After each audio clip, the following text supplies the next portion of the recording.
and welcome back to my channel. In today's video, I'm going to show you the Uni Emott Fineliners, and I will be swatching them later in my Hobonichi cousin that I use as my creative journal. Right now, I am opening up the box that it came in, and I am just taking out all the pens. I got the entire set of colors that are available, and there are 40 in total.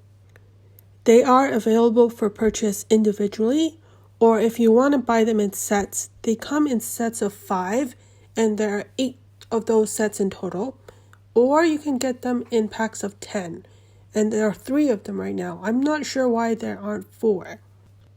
Anyway, I'm sorting these pens so that I can swatch them in the same order as if you were to buy them in packs of 5 and you were to get all 8 of those sets.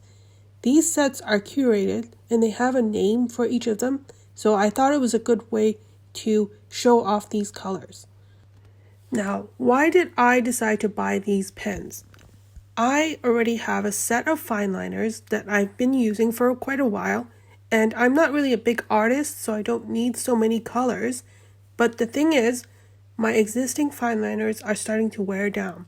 They have a felt tip, and some of them are fraying and kind of splitting, so it's hard to use. I don't have much luck when it comes to felt tip style pens. Maybe it's because I have a really heavy hand or something.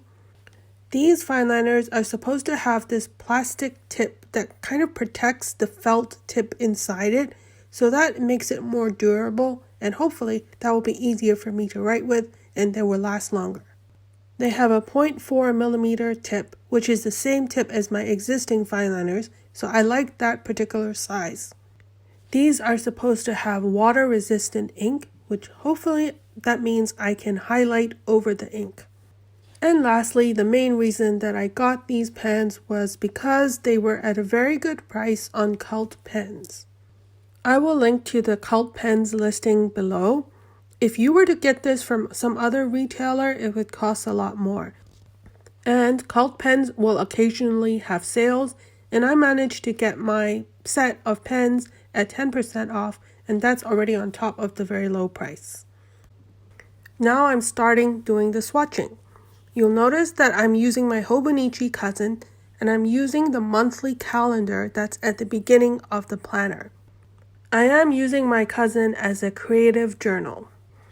There is a spot in the calendar for 7 days a week over 5 weeks, which means there are 35 boxes in total.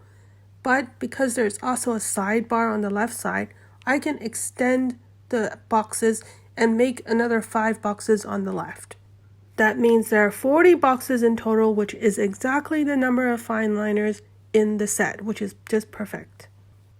To extend the lines into the sidebar to create those extra boxes, I used the Uni pen, which is another fine liner with a felt tip. I decided to use the letters of the alphabet to swatch all of the colors, and then after the letters are finished, I went with the numbers. And then after that, I still had 5 more boxes left to go, and so I decided to write out the word March, which also has 5 letters. I'm swatching all of these pens from top to bottom, as there are 5 boxes per column, and that corresponds to the 5 pens in each set.